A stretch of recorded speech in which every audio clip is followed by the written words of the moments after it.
Jai Hind friends, I am Ankit Upadhyay from Prudent Point Coaching Institute. I am your accountancy and economics teacher.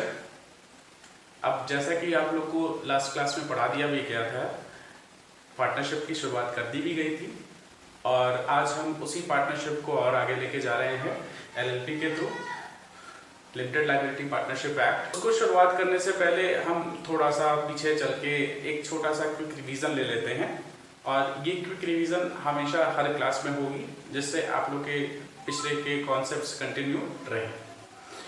जो आपका partnership जो लोग start करते हैं, partnership act 1932 section 4 definition दी गई थी। The partnership is the relationship between persons who have agreed to share their profit of a business carried by all or any of them.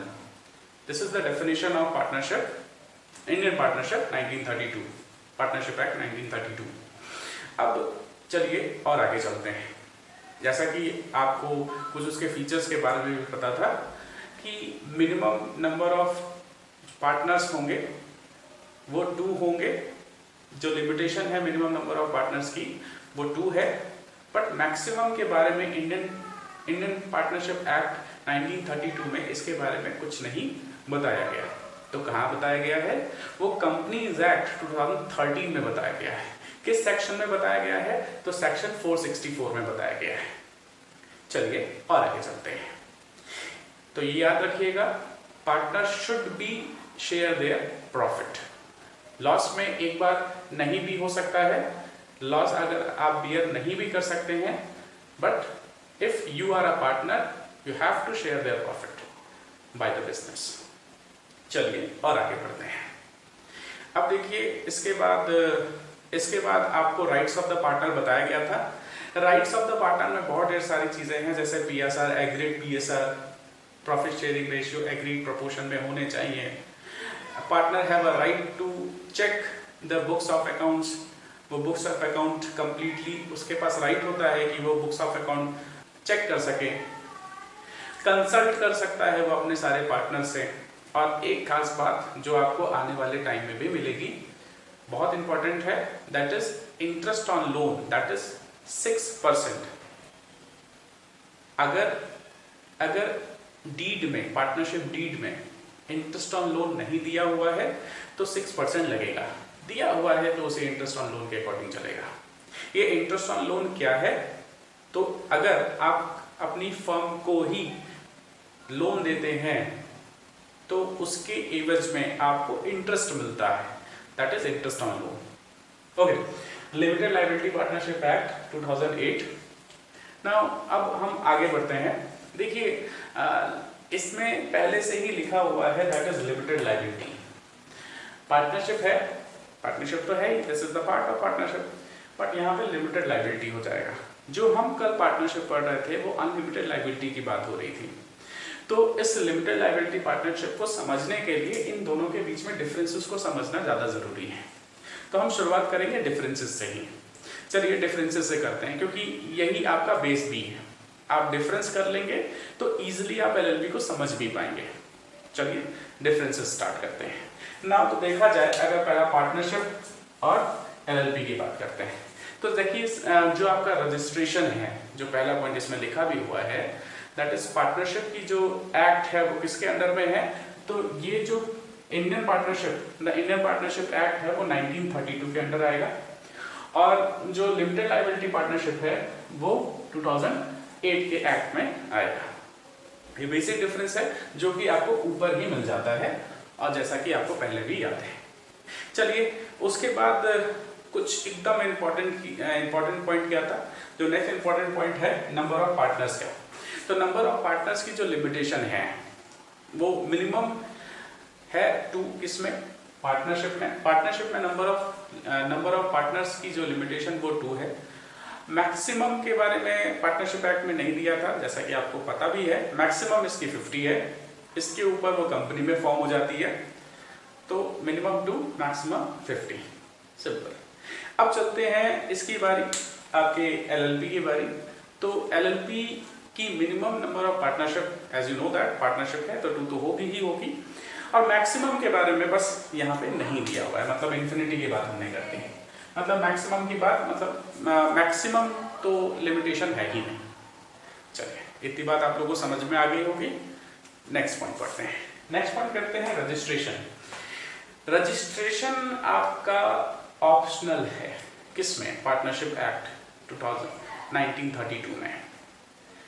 क्योंकि आप इजीली, जैसा कि आपको कल एग्जांपल बताया गया था कि आप इजीली पार्टनरशिप फॉर्म कर सकते हैं, कोई भी फॉर्म चला सकते हैं ज़्यादा विदाउट रजिस्ट्रेशन, तो चल जाएगा।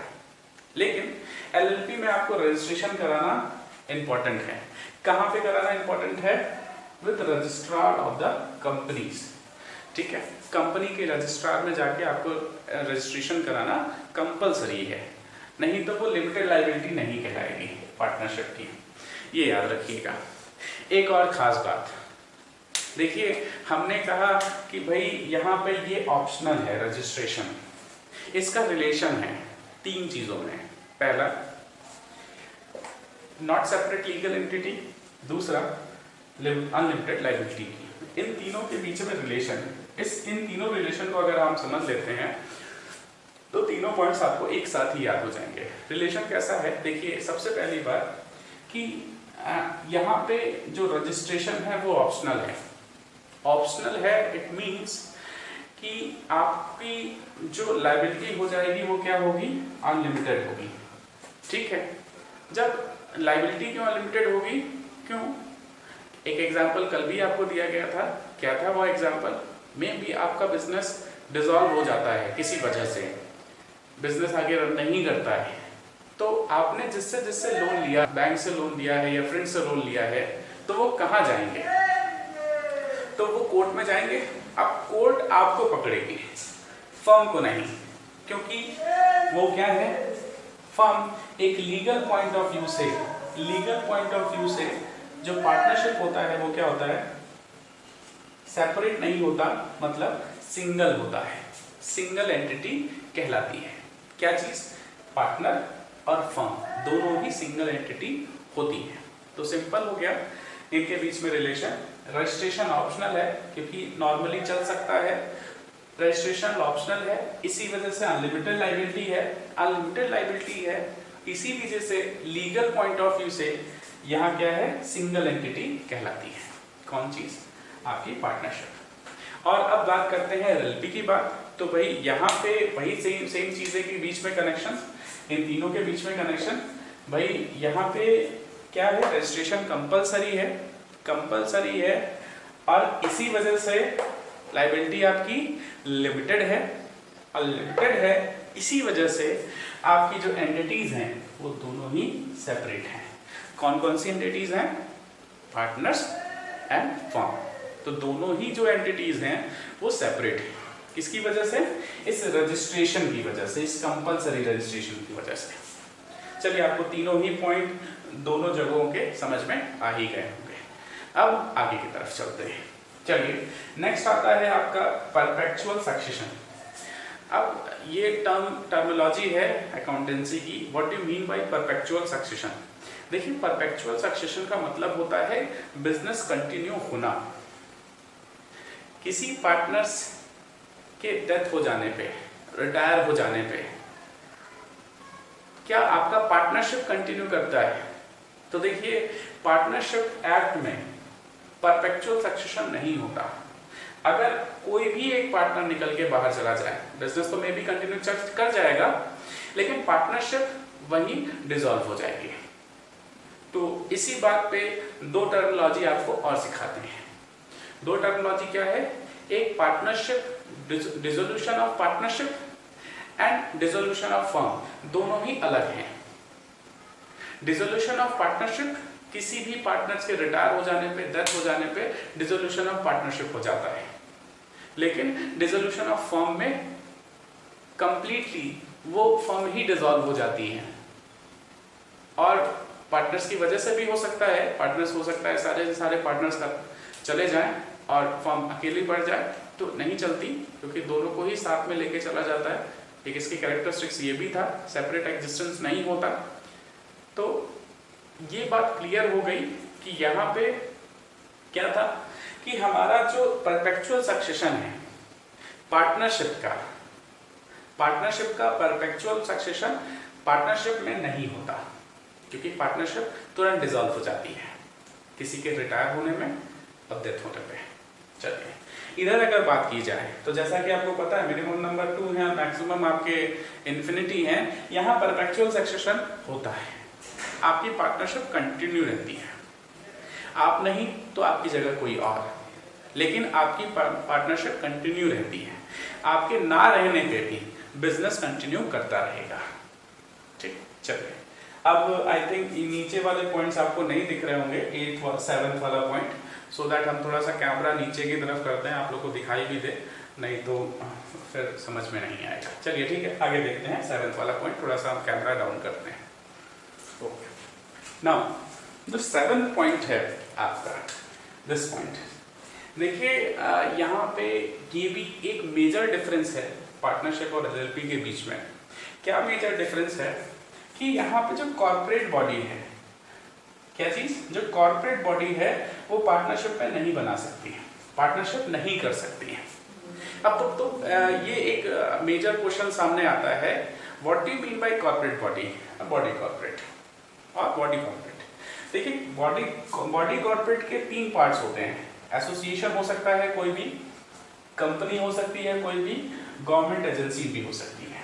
तो ये तीनों ही आपके बॉडी कॉर्पोरेट है और ये तीनों किसी भी पार्टनरशिप, तो ये मेजर डिफरेंस है आपके पार्टनरशिप और एलएलपी के बीच में कि भैया पार्टनरशिप में एसोसिएशन, कंपनी और गवर्नमेंट एजेंसी इन्वॉल्व नहीं हो सकती, पार्टनर्स नहीं हो सकती।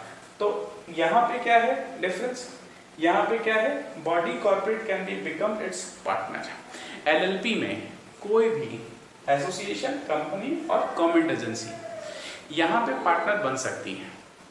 तो चलिए इस पेज को समझ में आ गया होगा, तो फटाफट नेक्स्ट पेज करते हैं जिससे आपको और आगे पढ़ने को मिले।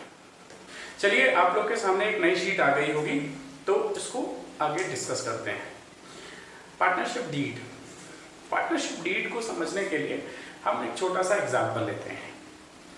देखिए कभी भी आप किसी एग्रीमेंट में जाएंगे, किसी पार्टनरशिप फॉर्म बनाएंगे, तो हर पार्टनर्स के बीच में जो टर्म्स एंड कंडीशन है वो क्लियर होनी चाहिए। क्लियर अगर नहीं होती है तो आगे आने वाले टाइम में आपके बीच में कॉन्फ्लिक्ट होगा और चीजें बिगड़ती चली जाएंगी। यहाँ तक कि पीएसआर, सबसे जो इम्पोर्टेंट पार्ट है पार्टनरशिप का, प्रॉफिट शेयरिंग रेशियो क्लियर होना चाहिए। क्या वो इक्वल, जो भी प्रॉफिट आएगा वो इक्वली तीनों में, चारों में, पांचों में डिवाइड होगा जो आपके पार्टनर्स हैं, या फिर जिसने जितना कैपिटल इन्वेस्ट किया है उस रेशियो में डिवाइड होगा। तो ये बड़ा क्वेश्चन अराइज हो जाता है। तो इन चीजों को क्लियर करने के लिए हम क्या करते हैं, एक रिटन डॉक्यूमेंट क्रिएट करते हैं, बनाते हैं। पार्टनरशिप एक्ट 1932 के अकॉर्डिंग उसको हम रजिस्टर्ड करा लेते हैं।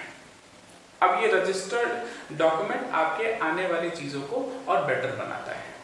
अब जैसे तो हमने 2-3 चीजें कही, this is partnership deed is an agreement और written document.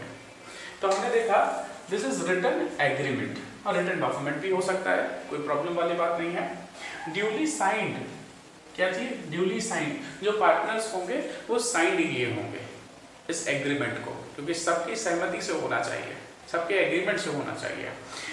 And the third part is registered under this act. Act किस एक्ट में, पार्टनरशिप एग्रीमेंट 1932, उस एक्ट के अंदर, in the Indian partnership act 1932 के अंदर इसमें रजिस्टर्ड होना चाहिए, तब हम ये मान्य भी होता है।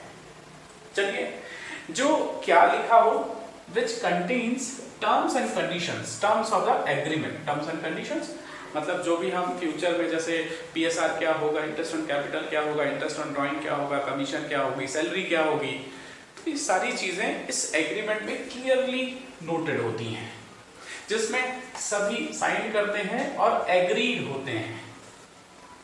चलिए और देखिए सबसे अच्छी बात, partnership is called partnership deed, and partnership deed को एक और न्यू नेम से भी जानते हैं हम लोग, आर्टिकल ऑफ पार्टनरशिप। इसे आर्टिकल ऑफ पार्टनरशिप भी कहा जाता है। आई थिंक ये पार्टनरशिप डीड आपको समझ में आ गई होगी। अगर सिंपली तौर पे कहा जाए तो partnership deed is an agreement which is signed by the partners and registered under Indian Partnership Act 1932। बस सिंपल सा यही है। अब ये बात आती है इस एग्रीमेंट में क्या क्या चीजें इन्वॉल्व होती हैं, इस एग्रीमेंट में क्या क्या चीजें इन्वॉल्व होती हैं, लिखी जाती हैं। तो सबसे पहली बात तो भाई आपका फर्म क्या है, name of the firm and the address of the firm, पहला ही पार्ट है आपका। फर्म का जो नेम है और एड्रेस है वो क्या होगा, फर्स्ट पार्ट। सेकंड, भाई पार्टनर्स के बारे में भी तो जानना चाहोगे कि भाई पार्टनर्स रहते कहाँ है, द एड्रेस और उनका नेम क्या है, तो name and address of the partners. Third, उन्होंने कितना कैपिटल इन्वेस्ट किया है, उन्होंने कितना कैपिटल इन्वेस्ट किया है। थर्ड, मतलब जैसे ही फर्म स्टार्ट हो रही है तो सबका इन्वेस्टमेंट कितना है, 10,000 है, 20,000 है, 1 लाख है, 2 लाख है, 5 लाख है, 10 लाख है, कितना सबने एक एक करके इन्वेस्टमेंट किया है, कितना कितना इन्वेस्टमेंट किया है।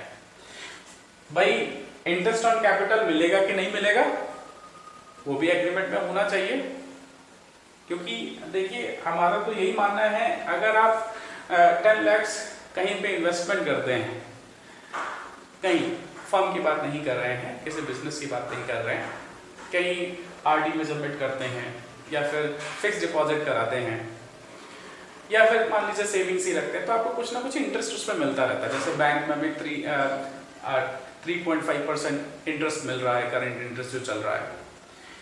तो आपको कहीं आप इन्वेस्ट करते हैं, सेव करते हैं, तो आपको छोटा सा तो इंटरेस्ट मिलना चाहिए, मिलता ही है। तो उस कैपिटल पे इंटरेस्ट तो मिलना चाहिए। तो भाई ये इंटरेस्ट मिलना चाहिए कि नहीं मिलना चाहिए, सबकी एग्रीमेंट पे होगा। जब एग्री करेंगे तो इंटरेस्ट ऑन कैपिटल मिलेगा, अगर एग्री नहीं करेंगे तो इंटरेस्ट ऑन कैपिटल नहीं मिलेगा, सिंपल सी बात है। चलिए आगे बढ़ते हैं। Interest on drawing, as you know that drawing क्या है भाई, फर्म से पैसा निकालना अपने पर्सनल यूज के लिए, प्राइवेट यूज के लिए, तो उसे ड्राइंग कहते हैं। अब भाई ड्राइंग किया है आपने तो आपको उस पर इंटरेस्ट देना पड़ेगा फर्म को, तो फर्म के लिए वैसा ही है, इंटरेस्ट ऑन ड्राइंग इनकम होती है, इंटरेस्ट ऑन ड्राइंग फर्म के लिए एक इनकम हो जाती है। ठीक है, चलिए इसको भी देख लेंगे। नेक्स्ट पार्ट आता है पीएसआर। पीएसआर तो आप लोग जान ही रहे हैं, प्रॉफिट शेयरिंग रेशियो।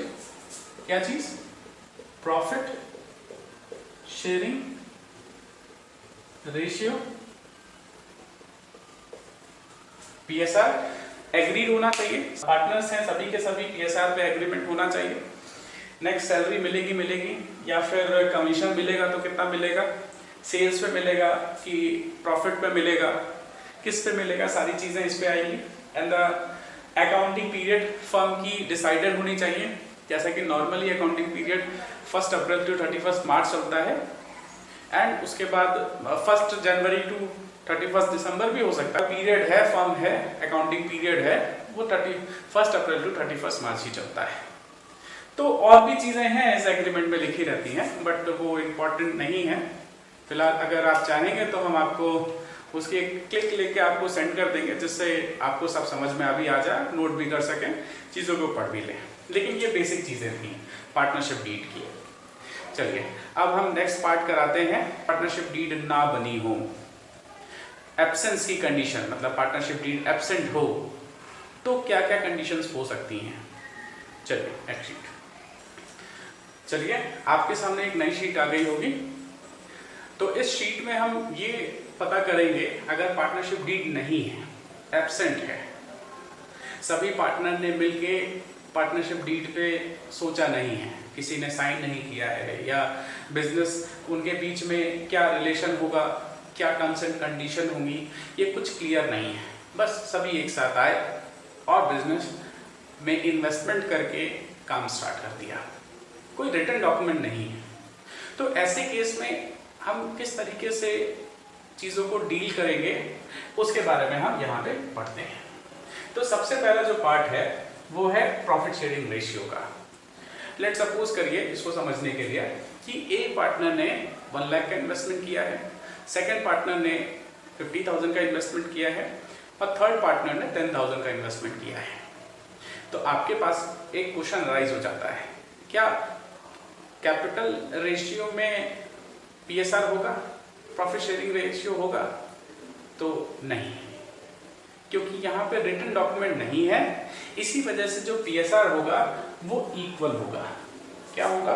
इक्वल होगा। मतलब ए बी सी अगर 3 पार्टनर्स हैं तो उनका जो पीएसआर है वो 1:1:1 में होगा।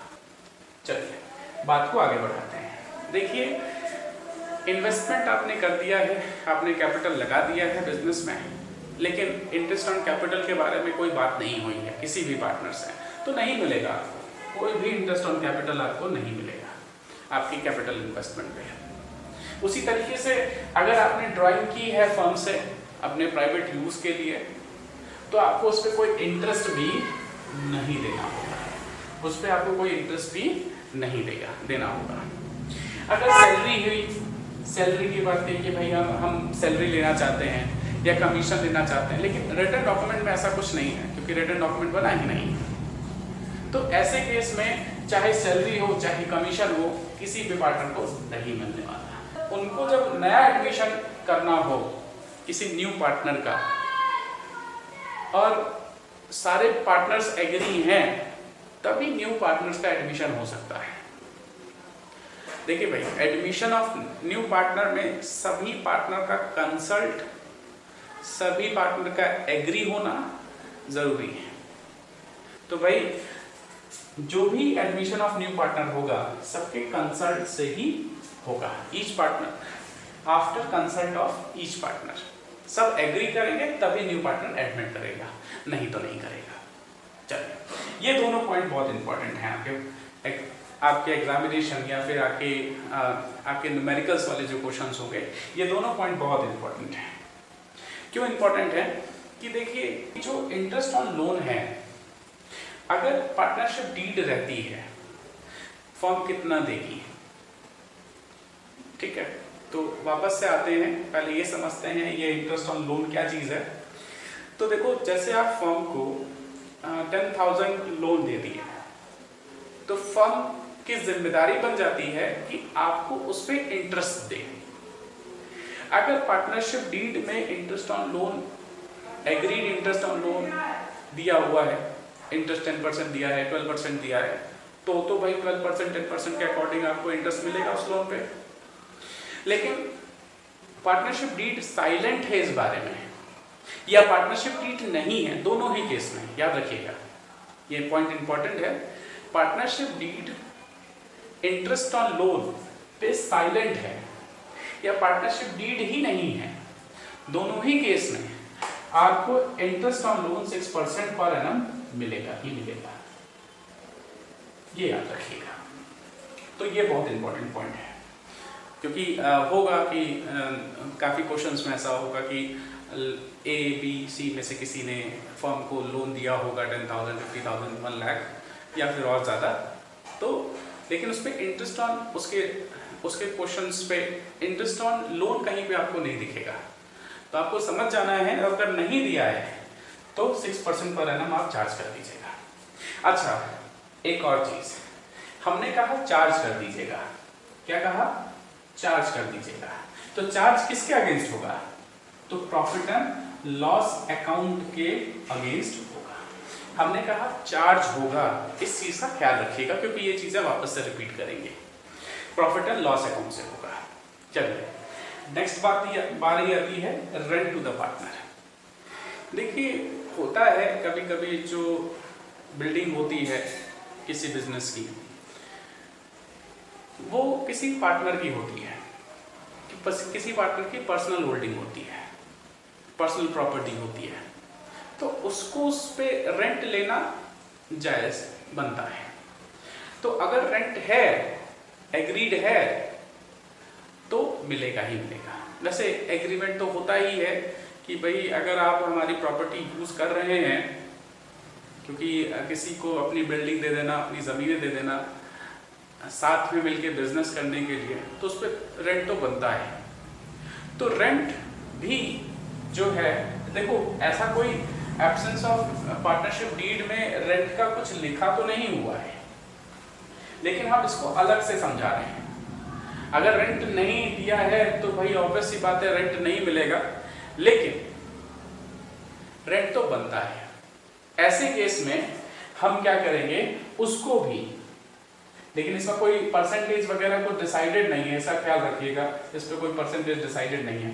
तो इस वजह से आपको पहले ही चीज़ों को क्लियर करके रखना पड़ेगा कि भाई हम अपनी प्रॉपर्टी दे रहे हैं तो उस पर कुछ ना कुछ तो रेंट चार्ज करेंगे ही करेंगे, तो वो क्लियर होना चाहिए बाकियों के साथ। ये क्योंकि इसको एक साथ बताना ज़रूरी हो जाता है, क्योंकि ये बार बार रिपीट करेंगे, इंटरेस्ट ऑन लोन और रेंट टू द पार्टनर्स को ये बार बार रिपीट करेंगे। इसी वजह से हम बता रहे हैं कि इंटरेस्ट ऑन लोन और रेंट टू द पार्टनर दोनों ही चार्ज होंगे किसके अगेंस्ट, प्रॉफिट एंड लॉस के अगेंस्ट। किसके against, profit and loss account के अगेंस्ट चार्ज होंगे, ये याद रखिएगा।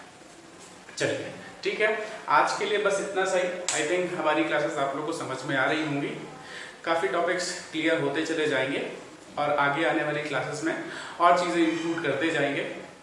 और ये आज तक में थ्योरी के पार्ट सारे कंप्लीट हो गए हैं, तो आपके बेसिक स्ट्रांग हो गई है। पार्टनरशिप के बारे में आप समझ चुके हैं, व्हाट इज़ पार्टनरशिप, या पार्टनरशिप डीड क्या होती है, एलएलपी क्या होती है, या फिर पार्टनरशिप डीड एब्सेंट होने पे क्या होगा, वो सारी की सारी चीज़ें आप लोग को समझ में आ गई हैं। तो आई होप आप लोग को समझ में भी आ रही होंगी और आगे आप कंटिन्यू भी करेंगे। तो आप हमारे इस प्लेटफॉर्म से भी चीज़ें पढ़ सकते हैं, और एक न्यू प्लेटफॉर्म जो आपको नीचे साइड में फ़ोन नंबर वगैरह या फिर एड्रेस दिख रहा होगा, अगर आप प्रयागराज में हैं तो लॉकडाउन खुलते ही आप एडमिशन ले लीजिए, रजिस्टर करा लीजिए खुद को। और अगर आप प्रयागराज में नहीं हैं तो आप ऑनलाइन हमारी क्लासेस ज्वाइन भी कर सकते हैं। जैसा कि आपको पहले ही स्टूडेंट पॉइंट के फेसबुक आईडी पे, इंस्टा आईडी पे 9 to 12 की डेट शीट मिल गई है, क्लासेस शेड्यूल मिल गई है कि 9th में mathematics, science, physics, chemistry, bio, और 10th की मैथमेटिक्स, फिजिक्स, केमिस्ट्री, बायो, उसकी डेट, उस किन दिनों में पढ़ाई, किन दिनों में पढ़ाई जाएगी, किन आवर्स में पढ़ाई जाएगी, ये सारी चीज़ें क्लियर हैं।